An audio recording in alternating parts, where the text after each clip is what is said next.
Hello दोस्तों, कौन कौन सी ऐसी दवाएं हैं जो हार्ट पेशेंट्स को नहीं लेनी चाहिए, कभी नहीं लेनी चाहिए। ये दवाएं सिग्निफिकेंट हार्ट में किस तरह से डैमेज करती है और क्या क्या साइड इफ़ेक्ट्स करती हैं, आज इन सारी चीज़ों पर बात करेंगे। ये दवाइयाँ किन किन बीमारियों के लिए नॉर्मली दी जाती हैं, ये भी बात करेंगे। ये टॉपिक इम्पोर्टेंट है हर उस व्यक्ति के लिए जिसको कोई भी तरह की हार्ट की बीमारी है। हम ये जानने का प्रयास करेंगे कि कौन कौन सी दवाइयों के बारे में इनको एक्स्ट्रा सतर्कता रखनी चाहिए, और अगर ये दवाइयाँ प्रिस्क्राइब की जाती हैं तो देख के, सोच के, डिस्कस करके फिर ही इन दवाइयों का प्रयोग करें, नहीं तो ये दवाइयाँ हार्ट पेशेंट्स के लिए नुकसानदायक हो सकती हैं। टॉपिक पर जाने से पहले जो लोग हमारे चैनल पर नए हैं उन्हें रिक्वेस्ट करूँगा कि चैनल को सब्सक्राइब करें, वीडियोज़ को लाइक करें, शेयर करें, फॉलो करें, कमेंट करें, पूरा देखें। टॉपिक इंपॉर्टेंट है इसलिए इसे अंत तक देखिएगा। चलिए शुरू करते हैं इंपॉर्टेंट वीडियो।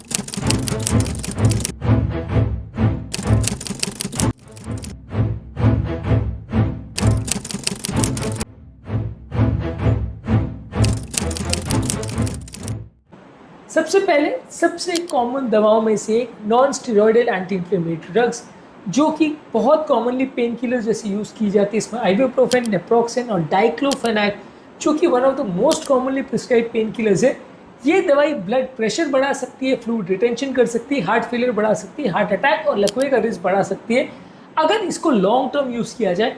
मैं ऐसा नहीं कह रहा हूँ कि अगर आपको बिल्कुल नॉर्मल हार्ट है और आज आपको दर्द हुआ तो ये दवाई बिल्कुल मत लीजिए, भले आप दर्द से मर जाए लेकिन दवाई नहीं लीजिए, ऐसा नहीं है। लेकिन अगर आप इस दवाई का लंबे समय तक प्रयोग करते हैं, ज़्यादा मात्रा में प्रयोग करते हैं, तो इससे हार्ट अटैक आने का रिस्क या हार्ट का फेलियर होने का या हार्ट को डैमेज होने का रिस्क होता है। ये दवा को बने जितना कम ड्यूरेशन यूज़ करना चाहिए और खासकर उस व्यक्ति के लिए जिसका हार्ट ऑलरेडी कॉम्प्रोमाइज्ड है, ज़्यादा सावधानी रखनी चाहिए। इसके अलावा कुछ डीकंजेस्टेंट मेडिसिन जैसे सूडोएफेड्रिन और फिनाइलेफ्रिन, ये दवाइयाँ ब्लड प्रेशर और हृदय की गति बढ़ाती हैं। अगर किसी व्यक्ति को हार्ट का ऑलरेडी प्रॉब्लम है और हाई ब्लड प्रेशर का प्रॉब्लम है तो ये दवाइयों को यूजली प्रयोग नहीं करना चाहिए। ये हाई ब्लड प्रेशर वाले पेशेंट्स की दवाइयों के साथ भी कुछ इंटरफेरेंस कर सकती है, इसलिए ये दवाइयों को हार्ट पेशेंट्स को लेने से पहले सतर्कता रखनी चाहिए।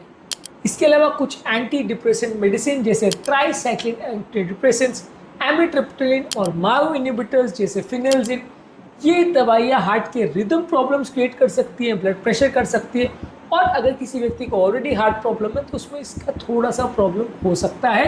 ये दवाइयाँ हालांकि सर दर्द के लिए बहुत कॉमनली दी जाने वाली दवाओं में से एक है, बहुत सारे पेशेंट में डिप्रेशन के लिए भी कॉमनली दी जाने वाली दवाओं में से एक है, लेकिन ये दवा के सिग्निफिकेंट साइड इफेक्ट्स है, इसको समझना आवश्यक है, और अगर साइड इफेक्ट्स हो तो उस पर ध्यान रखना भी आवश्यक है।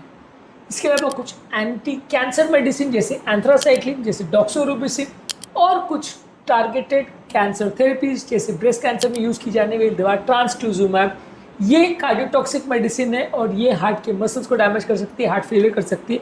यदि किसी का हार्ट ऑलरेडी फेलियर में है या कॉम्प्रोमाइज है तो वहाँ नहीं यूज़ करना चाहिए, और अगर यूज़ करना चाहिए तो फिर रेगुलर मॉनिटरिंग करनी पड़ेगी। इसके अलावा कुछ डायबिटिक मेडिसिन जैसे रोग्लिग्लेटेजोन और पायोग्लिटेजोन, ये सारी दवाइयाँ थाइजोलिडिन ग्रुप की है, ये पानी भरवा सकती हैं। हार्ट फेलियर अगर किसी व्यक्ति को तो फ्लूइड रिटेंशन कर सकते हैं, इसलिए दवा डायबिटिक पेशेंट्स में अगर हार्ट फेलियर है तो नहीं देना चाहिए। रूटीन कार्डियक पेशेंट में जहाँ हार्ट फेलियर नहीं है वहाँ दी जा सकती है, लेकिन यूजुअली ये दवा हार्ट के लिए बेस्ट मेडिसिन में से एक नहीं माना जाता है। ज़्यादातर मैं अपने हार्ट पेशेंट्स में इसको अवॉइड करता हूँ। इसके अलावा कुछ एंटीसाइकोटिक मेडिसिन जैसे क्लोजापिन और ओलांज़ेपिन, जो कि पागलपन या साइकोसिस के लिए दी जाती है। ये दवाइयों से वेट गेन होता है, कोलेस्ट्रॉल बढ़ता है और हार्ट डिजीज का रिस्क होता है, हार्ट रिदम प्रॉब्लम्स भी हो सकती है, इसलिए अगर दे रहे हैं तो सोच के देना चाहिए। इसके अलावा वेट लॉस के लिए यूज़ की जाने वाली कुछ दवाएं जैसे एफेड्रा या योहिम्बिन, ये वेट लॉस के लिए दी जाने वाली दवा है। इससे लोगों का ब्लड प्रेशर बढ़ सकता है, कोलेस्ट्रॉल बढ़ सकता है और लोगों को कुछ हार्ट प्रॉब्लम्स हो सकती है। इससे कुछ लोग को हार्ट के रिदम प्रॉब्लम्स भी हो सकते हैं। इसके अलावा कॉर्टिकोस्टेरॉइड्स, जो कि इन्फ्लेमेशन कम करने के लिए सबसे कॉमनली यूज़ की जाने वाली दवा है, प्रेडनिसोलोन, डेक्सामेथासोन, इसमें कॉमन दवाइयाँ हैं। इनफैक्ट हार्ट की भी इन्फ्लेमेटरी कंडीशंस में या पेरिकार्डिटिस में भी कई बार इनको दिया जाता है, लेकिन ये दवाइयाँ हार्ट के रिदम प्रॉब्लम्स क्रिएट कर सकती है, फ्लूइड रिटेंशन कर सकती है, ब्लड प्रेशर और कोलेस्ट्रॉल को बढ़ा सकती है, हार्ट फेलियर को वर्सन कर सकती है, इसलिए लंबे समय तक इसका प्रयोग नहीं करना चाहिए। शॉर्ट ड्यूरेशन के लिए जब तक ज़रूरी है तभी तक प्रयोग करिए, लो डोज में प्रयोग करिए और मॉनिटरिंग करते रहिए।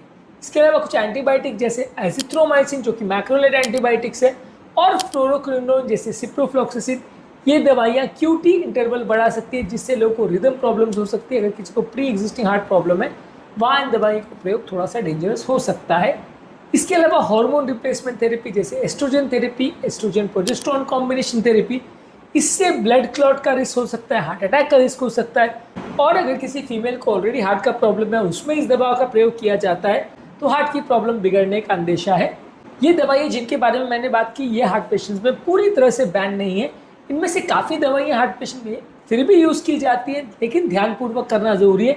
इन दवाइयों में से कई ऐसी है जिनको मैंने भी हार्ट पेशेंट्स में यूज़ किया है, लेकिन ध्यानपूर्वक करना चाहिए, क्योंकि ये दवाइयों में सिग्निफिकेंट साइड इफेक्ट्स होता है और इनके बारे में जानकारी होना ज़रूरी है। अगर आपको जानकारी नहीं है कि ये दवा से हार्ट का प्रॉब्लम क्रिएट हो सकता है, तो आप ये दवा को ओवर प्रिस्क्राइब कर सकते हैं।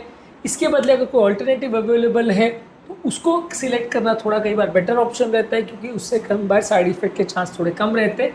लेकिन ये दवाई को जब भी आप प्रिस्क्राइब दे रहे हैं किसी भी मजबूरी में, तो थोड़ा ज़्यादा ध्यान रखिए, नहीं तो प्रॉब्लम्स होने का अंदेशा ज़्यादा रहेगा। आज के टॉपिक में हमने बात करी कि यदि किसी व्यक्ति को हार्ट का प्रॉब्लम है, तो वहाँ पे कौन कौन सी दवाइयों का प्रयोग नहीं करना चाहिए। इसके अलावा और कौन सी दवाई से कार्डियोटॉक्सिसिटी होती है और कौन कौन सी दवाइयाँ हार्ट के रिदम प्रॉब्लम्स को बढ़ाती घटाती हैं, ये सब चीज़ों पर हमने अलग अलग वीडियोस किए। इन वीडियोस को ज़रूर चेकआउट करें। टॉपिक एड करने से पहले जो लोग हमारे चैनल पर नए हैं, उन्हें रिक्वेस्ट करूँगा कि चैनल को सब्सक्राइब करें, वीडियोज़ को लाइक करें, शेयर करें, फॉलो करें, कमेंट करें, पूरा